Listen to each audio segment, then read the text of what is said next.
In our last episode of 2D10, we discussed how the scrappy White Wolf publishing evolved into a gaming powerhouse throughout the 1990s. With their creation of the World of Darkness and games like Vampire the Masquerade and Werewolf the Apocalypse, White Wolf was primed to become an enduring industry titan. But as the century came to a close, changes in the publishing industry and White Wolf's ambitious expansion threatened the company's ongoing success. So how did White Wolf manage the transition into the new millennium? Was the company able to correct course and adapt to changes in consumer tastes? And how on earth could they continue to manage the seemingly infinite World of Darkness metaplot? To find out, roll 2d10.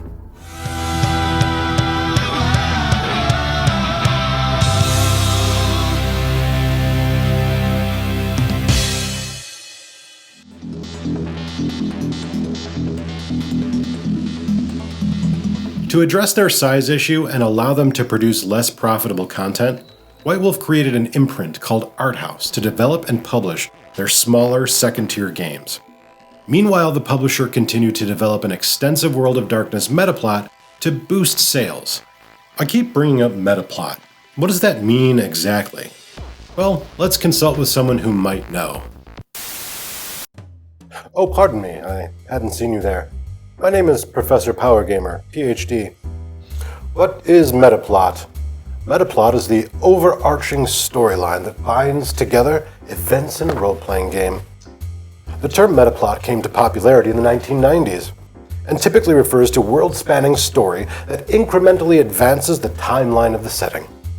Typically published as supplements for an RPG, Metaplot is intended to encourage long-term commitment to multiple purchases. Metaplot events are also used to explain rules changes within the context of the game, as well as introducing new additions. Other popular games with metaplots include Shadowrun, Rifts, and Forgotten Realms. Metaplot is the least important part of role-playing games. What is the most important part of role-playing games? Dice. White Wolf would double down on Metaplot with their Year of series. Starting in late 1995, White Wolf published several books a year under a specific theme. The first round was Year of the Hunter through 1996, followed by Year of the Ally in 1997. Each year thereafter, White Wolf published major titles under a similar theme until the conclusion of the World of Darkness. These books were useful to gameplay, allowing eager players and storytellers to explore new themes and concepts, as well as introduce new facets of the ongoing metaplot into their chronicle. Between 1998 and 2003, several other additional World of Darkness lines were published, including Hunter the Reckoning, Demon the Fallen, and Orpheus. These titles helped to reinvigorate the World of Darkness, even while they were designed to be heralds of the end. According to various insiders, sales across the company had leveled off and would actually begin to decline by the early 2000s. Unfortunately, my research has failed to uncover actual sales numbers. What are the reasons for this decline in sales?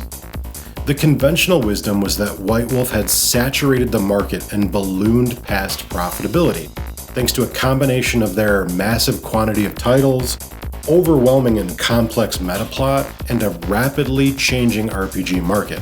I was a heavy player at this time, and I can say from personal experience that fewer of my friends were buying the books. I mean, to be honest, you didn't really need to read all the metaplot to actually play the game, and the only people buying and reading all of the splat books White Wolf was putting out at the time were diehard fans, collectors, and super invested storytellers who wanted the newest look within the shadows. And then, if a decline in sales wasn't bad enough, legal troubles were on the horizon. The war itself had become more perilous. The weapons had evolved, but our orders remained the same. In the early 2000s, White Wolf became entangled in two major lawsuits, one of which was with their own fan club.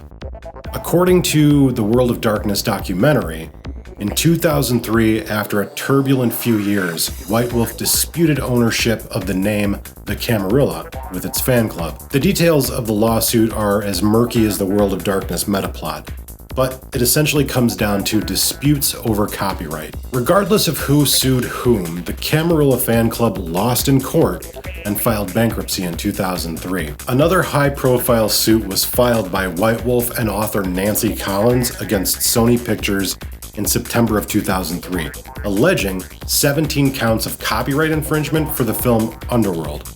White Wolf accused Sony of co-opting World of Darkness characters, themes, and settings from Vampire the Masquerade and Werewolf the Apocalypse. Have you watched these movies? Like, no kidding, they've sued Sony. Like, it's a complete ripoff. If things in the real world seem bad for White Wolf, things were about to get shaken up even further for fans of the World of Darkness.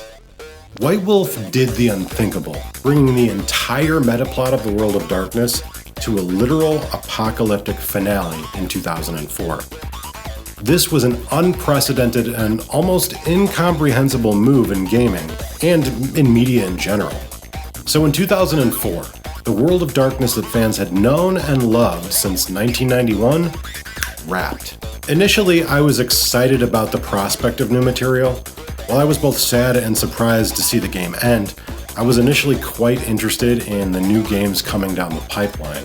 Soon after the cataclysmic events of the final nights of the World of Darkness, a new storytelling system was launched. The New World of Darkness, or NWOD as it became colloquially known to folks in a hurry, was similar in theme but distinctly different from the classic World of Darkness. The biggest technical difference in New World of Darkness was that the world was designed for improved crossover potential, with one set of rules governing all lines. So instead of having slightly different rules in your vampire core book than your werewolf core book, like in the classic World of Darkness, the NWOD game rules were published centrally in one World of Darkness core book. Then, each game setting, like Vampire, Werewolf, and Mage, was designed to be used on top of the main book, so like a plugin or an overlay. The metaplot was also intentionally left vague and incomplete. This gave both players and storytellers the authority to make up the world around them without having to be beholden to the almighty canon. In an attempt to increase playability, White Wolf narrowed the scope of the world to focus more on intimate groups rather than a global perspective. Gone were the globe-trotting Archons and Templars and the worldwide eldritch conspiracies and the vast interdimensional enemies. Clans, tribes, and other player character factions had been cut down significantly across all game lines. Fan response was mixed. Although the New World of Darkness books initially sold well, many fans of the classic World of Darkness had a hard time connecting with the new game. Every critique of the material that could have been made was. Fans complained about almost everything, from the new world being too rules heavy, to the style and artwork not being to their preference, and everything in between. So even though New World of Darkness attracted some new players, many White Wolf groupies from the 90s were quick to discard the new game lines. But one major bright spot for White Wolf during this time was the PC game Vampire the Masquerade Bloodlines. Even though it sold only a reported 80,000 copies when launched in November of 2004, it was hugely popular with both fans of Classic and New World of Darkness. But when it comes to books, chunks of the fanbase largely disregarded the New World of Darkness and continued to play in the classic World of Darkness, just ignoring that whole bit about the world ending. In fact, major LARP clubs and organizations continued to create and maintain stories in the old World of Darkness. And then, around 2006, White Wolf merged with the major MMO development company, CCP, the creators of EVE Online. CCP announced a new World of Darkness MMO was under development. And I was super excited. An MMO in the World of Darkness? Say what? That sounds like I read it. I didn't, I ad-libbed that. Go figure, I'm terrible at this. Over the next few years, White Wolf/CCP continued to publish new scenarios for their World of Darkness line. Promethean the Created launched in 2006, Changeling the Lost in 2007, Hunter the Vigil in 2008, and Geist the Sin Eater in 2009. Also in 2007, White Wolf released Monty Cook's World of Darkness. This game was inspired by the traditional World of Darkness, but like with aliens and D&D and like D20 system, it's different. As far as I'm aware, as of this video, it's a standalone release. The next few years seem to be business as usual with the new World of Darkness. So let's fast forward to 2010. Details about the World of Darkness MMO that all the fans were super pumped for had been extremely limited. Players were clamoring for more info about gameplay or news of progress, anything. Personally, I just assumed that the game was never going to happen, or that the original announcement had been some kind of hoax. But in September of 2010, thousands of LARPers and fans assembled in New Orleans for the very first Grand Masquerade, with two of the largest LARP fan organizations, One World by Night and the Camarilla, coming together for the first time.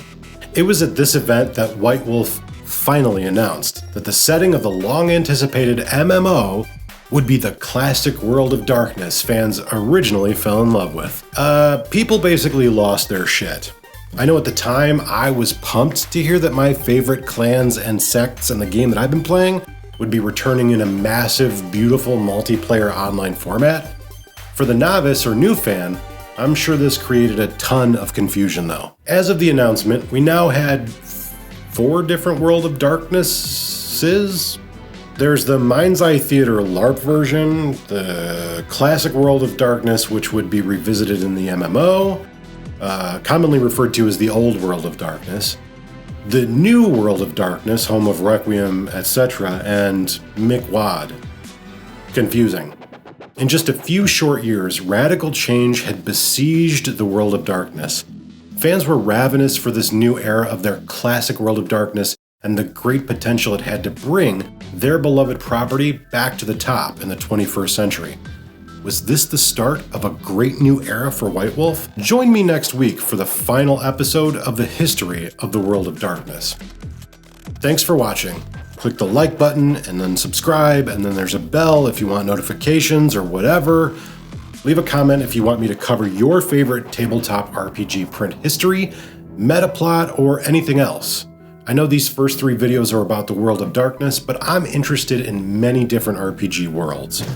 Alright, you go roll 2d10, and I'll see you next week. In our lab...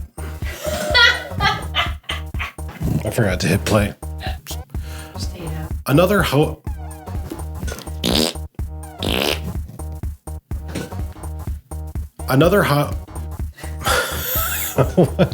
It's very hard to read, I know. Let me do it for you. Oh, no. It's not a very good... My bubbles came out. The shape of my mouth does not agree with One these time words. when you- Really just go all in about how amazing. I'm bad at this. I'm just bad at this. What do a lot of fans say about it? A lot of fans say that it has themes from the classic World of Darkness. Fans say things like this. Here's text. Just read that. Professor Power Gamer only drinks chocolate milk. You can use me Can I get a hiya? as the addiction. You can use me as an example for a candy addiction. You can